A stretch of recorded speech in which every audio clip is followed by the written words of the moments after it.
श्री परमहंस योगानंद जी अपने गुरु श्री युक्तेश्वर महाराज जी के साथ घटी एक घटना का उल्लेख करते हैं। गुरुदेव, क्या आपको कभी बाबा जी का दर्शन हुआ है? गर्मियों के मौसम की शांत रात का समय था। सिर पर आकाश में बड़े बड़े तारे चमक रहे थे।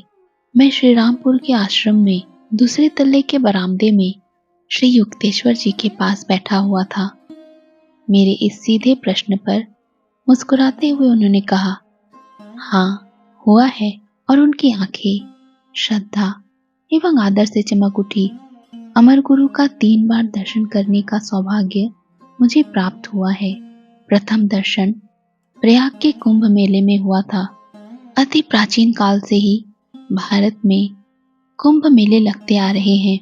इन मेलों ने आध्यात्मिक लक्ष्यों को सामान्य जनता की दृष्टि के सामने अनवरत रूप से बरकरार रखा है। हर 12 वर्षों के बाद लाखों श्रद्धालु हिंदू हजारों साधुओं, योगियों, स्वामियों तथा सब प्रकार के तपस्वियों से मिलने के लिए एकत्रित होते हैं। इनमें अनेक तपस्वी ऐसे होते हैं जो केवल कुंभ मेले में ही आकर सांसारिक नर नारियों पर अपने आशीर्वादों की वर्षा करते हैं, अन्यथा कभी अपने एकांत स्थानों से बाहर ही नहीं निकलते। श्री युक्तेश्वर महाराज जी ने कहा, जब बाबा जी से मेरी पहली मुलाकात हुई तब मैं स्वामी नहीं बना था, परंतु मुझे लाहिड़ी महाशय से क्रिया दीक्षा मिल गई थी।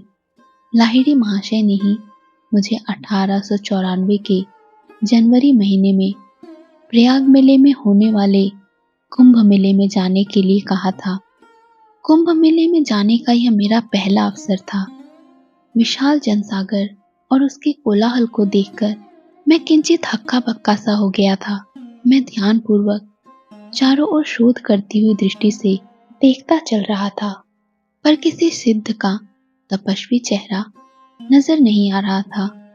गंगा किनारे पर एक पुल के पास से मैं जैसे ही आगे बढ़ा, मेरी दृष्टि एक परिचित मनुष्य पर पड़ी जो अपना भिक्षा पात्र आगे बढ़ा रहा था। ओह, ये मेला, कोलाहल और भिखारियों के जमघट के सिवाय कुछ नहीं है। मेरे मन में विचार आया। मेरा मोह भंग हो गया था। धर्म का नाम लेकर केवल भिक्षा पर ही सारा ध्यान रखने वाले इन निकम्मों से तो मानव जाति की प्रत्यक्ष भलाई के लिए धैर्यपूर्वक ज्ञान की सीमाओं का विस्तार करने वाले पाश्चात्य वैज्ञानिक ही भगवान को अधिक प्रसन्न करते होंगे। मैं सोच रहा था। समाज सुधार के बारे में मेरे मन में सुलगते विचारों में अचानक बाधा पड़ गई, जब मेरे सामने आकर खड़े हुए एक लंबे कद के सन्यासी की आवाज मेरे कानों में पड़ी। महाराज, उसने कहा, एक संत आपको बुला रहे हैं। मैंने पूछा, कौन है वे? आकर खुद ही देख लीजिए। इस संक्षिप्त उत्तर पर कुछ झिझकते हुए मैं उसके साथ गया और शीघ्र ही एक वृक्ष के पास पहुंच गया, जिसकी छाया में मन को आकर्षित करने वाले शिष्यों की मंडली से घिरे हुए एक गुरु बैठे हुए थे। अलौकिक तेज मूर्ति थे वे। उनकी आंखें तेजस्वी थी। मेरे पहुंचते ही वे उठ खड़े हुए और उन्होंने मुझे आलिंगन में बांध दिया। अत्यंत प्रेम से उन्होंने कहा, आइए स्वामी जी। मैं स्वामी नहीं हूँ महाराज, मैंने जोर देते हुए कहा। ईश्वर की आज्ञा से मैं जिसे स्वामी की उपाधि प्रदान करता हूँ, वह कभी उस उपाधि का त्याग नहीं करता। उस संत ने अत्यंत सरल भाव से मुझसे यह कहा, परंतु उनके शब्दों में गहरा सत्य ध्वनित हो रहा था। मैं तत्क्षण आध्यात्मिक आशीर्वाद की लहरों में हिलोरे लेने लगा। अचानक स्वामी पद पर अपनी उन्नति हुई देखकर मैं मुस्कुराया और इस तरह मुझे महान सम्मान प्रदान करने वाले उस नरदेहधारी, महान और देवता सदृश आत्मा के चरणों में मैंने प्रणाम किया। बाबा जी ने, क्योंकि वे बाबा ही थे, मुझे उस वृक्ष के नीचे अपने पास बैठने का संकेत किया। वे मजबूत कदकाठी के और युवा थे और दिखने में लाहिड़ी महाशय जैसे थे, लेकिन फिर भी इस समानता ने मेरे दिमाग के किसी तार को नहीं छेड़ा। जबकि मैं इन दोनों महापुरुषों के चेहरे में असाधारण सामंजस्य के बारे में प्रायः सुना करता था। बाबा जी के पास एक ऐसी शक्ति है जिसे वे किसी भी व्यक्ति के मन में किसी विशिष्ट विचार को आने से रोक सकते हैं। स्पष्ट है कि वे चाहते थे कि मैं उनकी उपस्थिति में पूर्णतः स्वाभाविक अवस्था में रहूं और उन्हें पहचान कर स्तंभित न हो जाऊं। कुंभ मेले के बारे में आपका क्या विचार है? मुझे बहुत निराशा हुई महाराज, मैंने कहा, किंतु तुरंत आगे कह दिया, आपका दर्शन होने तक किसी कारण से संतों में और इस कोलाहल में कोई मेल नजर नहीं आता। बेटा, गुरु ने कहा, जबकि मैं स्पष्टतः उनसे दुगनी आयु का लग रहा था। अनेकों के दोष के कारण सभी को दोषी मत मानो। इस जगत में हर चीज मिश्रित रूप में है। शक्कर और रेत के मिश्रण की तरह चींटी की भांति बुद्धिमान बनो, जो केवल शक्कर के कणों को चुन लेती है और रेत के कणों को स्पर्श किए बिना छोड़ देती है। इस मेले में अनेक साधु अभी भी माया में भटक रहे हैं, फिर भी कुछ ईश्वर साक्षात्कारी संतों ने इसे पावन किया हुआ है। इस परम गुरु के स्वयं दर्शन करने के कारण मैं उनकी बात से तुरंत सहमत हो गया। मैंने अपना विचार प्रकट किया, महाराज, मैं सुदूर अमेरिका और यूरोप में रहने वाले प्रमुख पाश्चात्य वैज्ञानिकों के बारे में सोच रहा था, जो यहाँ जमा हुए अधिकांश लोगों से कहीं अधिक बुद्धिमान हैं। वे अलग अलग धर्मों के अनुयायी हैं और इस प्रकार के मेलों के वास्तविक महत्व से अनभिज्ञ हैं। यही वे लोग हैं जिन्हें भारत के सिद्ध पुरुषों से मिलने से बहुत लाभ हो सकता है, परंतु बौद्धिक उपलब्धियों की दृष्टि से अत्यंत उन्नत होते हुए भी अनेक पाश्चात्य लोग अत्यंत भौतिकवाद में आकंठ डूबे हुए हैं। अन्य कुछ ऐसे हैं जो विज्ञान और दर्शन शास्त्र में विख्यात हैं, परंतु धर्म की मूलभूत एकता को नहीं मानते। उनके धर्म ऐसे दुर्लभ बाधाएं बन चुके हैं जो उन्हें हम लोगों से सदा के लिए अलग कर सकते हैं। बाबा जी का मुखमंडल प्रसन्नता से चमक उठा। उन्होंने कहा, मैंने जान लिया था कि तुम्हें पूर्व और पश्चिम में समान रूप से रुचि है। समस्त मानव जाति के लिए व्याकुल होने वाले तुम्हारे अंतःकरण की व्यथा को मैंने पहचान लिया, इसलिए मैंने तुम्हें यहाँ बुलाया है। वे आगे कहते गए, पूर्व और पश्चिम को धर्म और आध्यात्मिकता से मिलकर बना स्वर्ण मध्य मार्ग स्थापित करना होगा। भौतिक विकास में भारत को पाश्चात्य जगत से बहुत कुछ सीखना है और बदले में भारत सभी द्वारा अपनाई जा सकने वाली ऐसी विधियों का ज्ञान दे सकता है जिनसे पाश्चात्य जगत अपने धार्मिक विश्वासों को योग विज्ञान की अटल नींव पर स्थापित कर सकता है। स्वामी जी, आपको पूर्व और पश्चिम के बीच भविष्य में होने वाले सौहार्दपूर्ण आदान प्रदान में एक भूमिका निभानी है।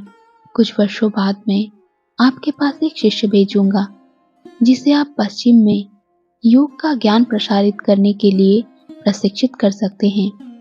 वहाँ के अनेक मुमुक्षुओं के ज्ञान पिपासु स्पंदन बाढ़ की भांति मेरी ओर आते रहते हैं। मैं अमेरिका और यूरोप में संत बनने योग्य अनेक लोगों को देख रहा हूँ जिन्हें जगाए जाने भर की देर है। अपनी कथा के इस बिंदु पर पहुँचते ही श्री युक्तेश्वर जी ने अपनी पूर्ण दृष्टि मेरी ओर घुमाई। मेरे पुत्र, चांद के उज्जवल प्रकाश में मुस्कुराते हुए उन्होंने कहा, तुम ही वह शिष्य हो जिसे मेरे पास भेजने का वचन बाबा जी ने कई वर्षों पहले दिया था। यह जानकर मुझे अत्यंत हर्ष हुआ कि स्वयं बाबा जी ने मेरे कदम युक्तेश्वर जी की ओर मोड़ दिए थे। फिर भी अपने प्रिय गुरु से और आश्रम की शांति युक्त सादगी से दूर पाश्चात्य जगत में अपने होने की कल्पना करना मेरे लिए कठिन था। युक्तेश्वर जी ने अपनी बात जारी रखी। फिर बाबा जी भगवत गीता के बारे में बोलने लगे। मेरे आश्चर्य का ठिकाना न रहा जब प्रशंसा के कुछ शब्दों से उन्होंने यह स्पष्ट संकेत दे दिया कि उन्हें इस बात का ज्ञान है कि मैंने गीता के कुछ अध्यायों पर टीका लिखी है मेरी आपसे विनती है स्वामी जी कि आप और एक काम को हाथ में ले लें। परम गुरु ने कहा, क्या आप हिंदू और ईसाई धर्म ग्रंथों में निहित एकता पर एक छोटी सी पुस्तक नहीं लिखेंगे? मनुष्यों के धार्मिक मतभेदों के कारण उनकी मूल एकता पर किसी का ध्यान ही नहीं जा रहा है। समानार्थी उदाहरणों को प्रस्तुत कर यह दिखा दीजिए कि ईश्वर के सभी ज्ञानी पुत्रों ने एक ही सत्य का उपदेश दिया है।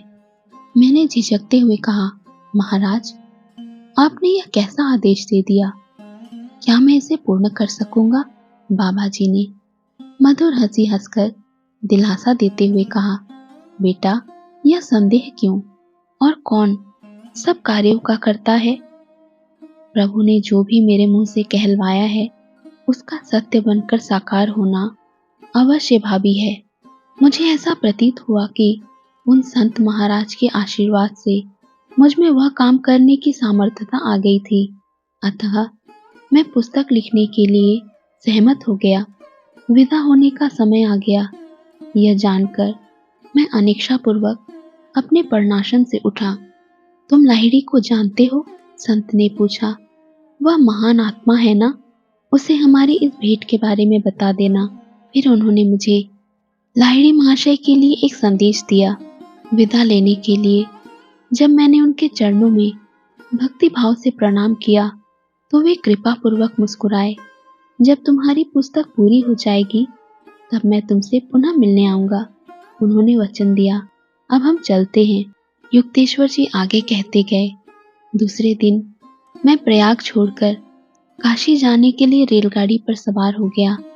अपने गुरु के घर पहुंचकर मैंने कुंभ मेले में अद्भुत संत से हुई अपनी भेंट की सारी कहानी कह सुना दी। ओह, तुमने उन्हें पहचाना नहीं? लाहिड़ी महाशय की आंखों में हंसी नाच रही थी। मैं देख रहा हूं कि तुम उन्हें नहीं पहचान सके क्योंकि उन्होंने तुम्हें उन्हें पहचानने से रोक दिया था। वे ही मेरे अद्वितीय अलौकिक गुरु हैं, बाबा जी।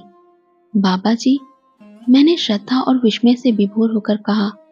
योगी अवतार बाबा जी, दृश्य अदृश्य तारणहार बाबा जी, काश यदि मैं अतीत को फिर से सामने ला सकता और केवल उनके चरण कमलों में अपनी भक्ति अर्पित करने के लिए फिर एक बार उनकी उपस्थिति में हाजिर हो सकता। कोई बात नहीं, लाहिड़ी महाशय ने सांत्वना भरे स्वर में कहा। उन्होंने तुम्हें फिर से दर्शन देने का वचन दिया है।